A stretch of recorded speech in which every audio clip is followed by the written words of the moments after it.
Okay guys, I keep coming back because I'm supposed to end this video, but I never get the chance to end the video because I keep doing silly stuff. But let's just say that every time I try to end this video, because this was just supposed to be the electrical wiring video, something happens and then I'm on to something else, and then it's a long story. So just to say that I didn't charge all the batteries and I didn't do everything I was supposed to do. And then I started working without a camera because I didn't film nothing because nothing was charged, and that was my stupid fault because I didn't plug in the charger after putting the batteries on.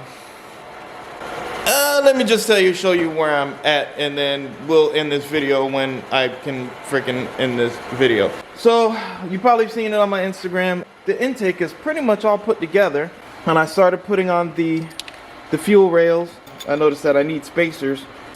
Went to Home Depot and I grabbed these little 1-inch nylon spacers. I'm gonna have to cut them down to fit in there. They're gonna have to I have to put them at like 3/4 inch.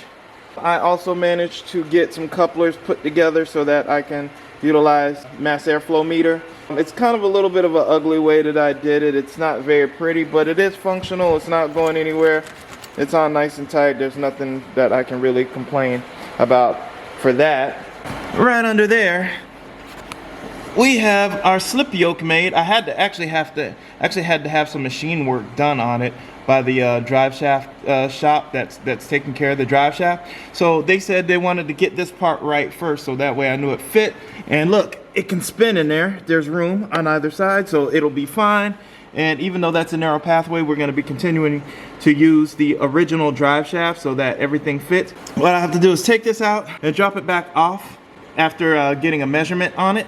We can go ahead and continue with the Driveshaft. Hopefully I'll have that back by the weekend, I hope, but we'll see. Next thing I want to show you is that I finally got the chance to paint the brackets for the ignition coils because they were looking a little ratty. I just decided to go ahead and just rattle can them real quick.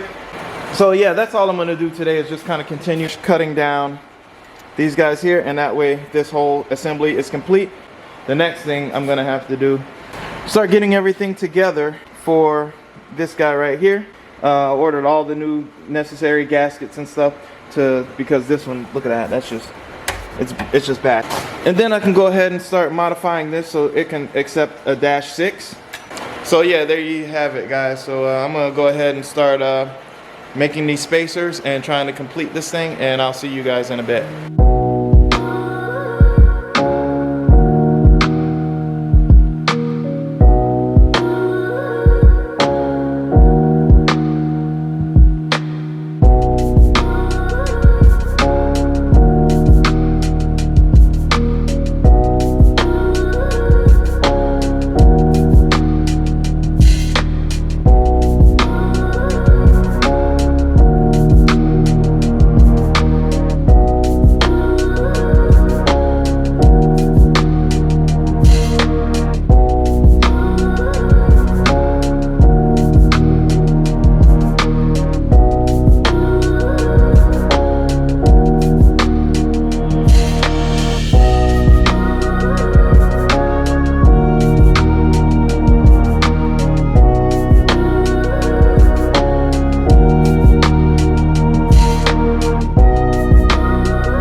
We're going to go ahead and start modifying the fuel sender itself, which is the combination fuel sender.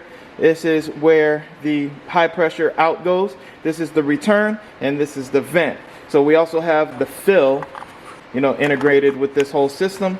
And the first thing I ended up doing was taking that little sock piece off of here because we're not going to need it, because right off of this guy right here is when we're going to run a 100 micron filter made for E85. We're going to run the line also to the pump after that, and then after the pump we're going to go to a 30 micron filter that goes in directly before we go into the fuel pressure regulator, and then directly from the fuel pressure regulator we're going to go directly into the fuel rails. What we're going to do to modify this guy to make this a -6 is we have these little -6 fittings right here, and what you do is if you unscrew this guy right here, there is a small little collar, brass collar in here. What you do is you fit this little collar over the line like so, and then you tighten them together, and it will form a seal that allow you to use dash 6 hard lines right here. So I got to cut both of these off.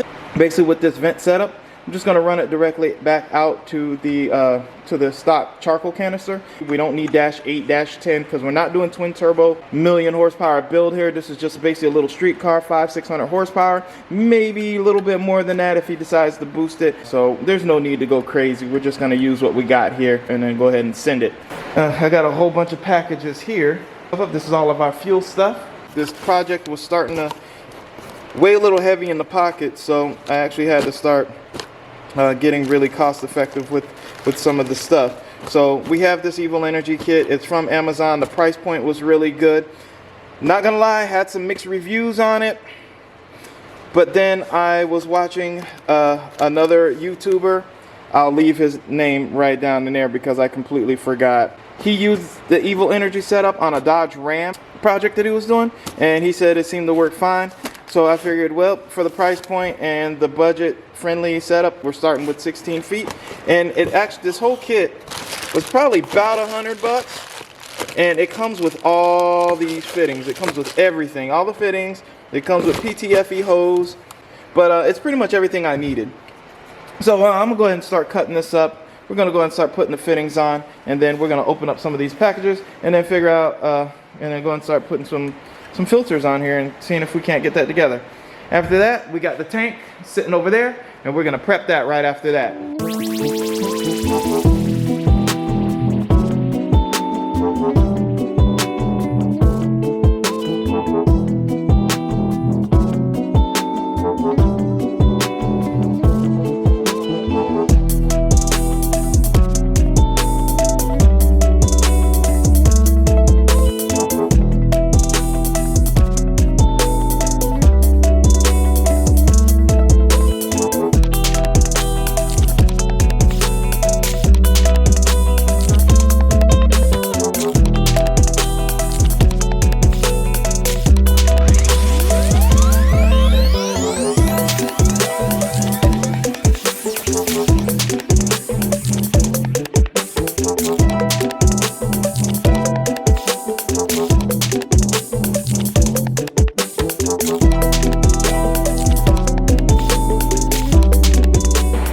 Well guys, we got a little bit of an issue here. As you can see, this fitting went on just fine. This is great, it's working out. I just gotta, tighten it on there so it can crush that little washer in there and then hold this steady. But I don't want to do that yet because I might have to move these little lines around, so I don't want to start doing anything just permanent just yet. The problem with this guy up here is that I could have swore that this one was a 5/16, and it is not a 5/16, it is a quarter. And what I have is I have a 5/16 fitting, and it's too darn big. I went ahead and I placed an order for another one. It's not going to be here for a couple of days. It's fine, it is what it is. I'm just going to have to deal with it. Over to this guy right here. We're going to scrape all this stuff off, and we're going to clean all this up. We're going to make sure we get the inside of this all nice and cleaned out. We're going to put that little valve back in here where it belongs. Alright guys, so as you can see, I ended up putting this thing on the bench. Was kind of just scraping off this old busted off gasket right here. I used my little wire wheel on the grinder here to kind of get the rest of the scaly crap off of there. Yeah, so I went ahead and put a little bit of rust reformer around the edge because it was a little rusty. I just got the worst of it off and then sprayed it down. So that'll be fine once that's dry. So yeah, now that that's the thing, what I do have is this brand new outer gasket, and it came with the hardware and everything else. So once this thing's dry, I can go ahead and put that back on there, and then I can go ahead and put that on there, and we can put the whole thing in and kind of see where we're at. I also have a new rubber gasket for this guy right here, and this is the old one, a little beat down. And what we're also going to do after that is use my little transmission jack and put this thing up here, and then we can start determining where things are going to start going. So before we leave, I'm going to show you that we got this Evil Energy PTFE hose. We have tons of little fittings that came with this 30, this is also an Evil Energy 30 micron filter. I have the 100 micron filter right here. This is not from Evil Energy. This is from another company. I couldn't. The one that was from Evil Energy was discontinued for some reason, or it wasn't available. And also the Evil Energy fuel pump. It was 300 liters per hour. That one was also discontinued, or it wasn't available at the time that I placed the order. So I ended up getting this one from a company called Fuel Flow Pro. It's 400 liters per hour. It didn't have a whole lot of reviews on it. I figured, why the heck not? It was in the price range, and I know I'm probably kind of cheaping out, but we're going to see how this goes. But it did go bad off the bat. The first thing I did when messing with this thing is I broke this. I was trying to get it over here. It was a such super tight fit, and as I was trying to fit it on there, I broke the little hanger. But they have I can get hangers from like any parts store. You can get those, or I'll figure something out to make this work. Fuel Flow Pro. It's not a good look, man. Not a good look. Maybe it was my fault. Maybe I'm just too strong for this thing. But here's my Evil Energy fuel pressure regulator kit. It comes with some hoses and this thing. I'll go ahead and leave all this stuff. Leave a link to all this stuff in the description below. But basically, it's all Amazon stuff. Basically, go to Amazon.com, Evil Energy, and all the prices and stuff are there. It's pretty easy to deal with. Same thing with this thing. Everything here pretty much came from Amazon. But all the fittings, there's a lot of fittings that actually came with all this stuff. That is pretty much my setup. I managed to get most of the fittings to work here. So basically, I'm going to have the dash 6 come down through here, through the filter, and then directly into the pump. Anyway, so I'm just going to probably just get a dash 6 reducer right here. I ended up prepping the gas tank. I ended up putting the new, I got to still bolt those down. I just kind of left them a little loose right now. And then this guy, I got to wait for that fitting to come in here. But I'm kind of leaving a little bit on a sour note because this thing wasn't right. And then I broke the holder for the pump. So I'm a little upset, but that's okay. It's fine.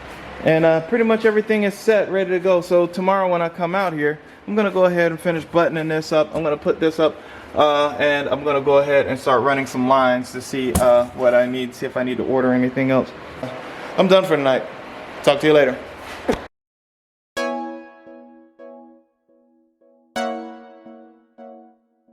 Now I remember your smile.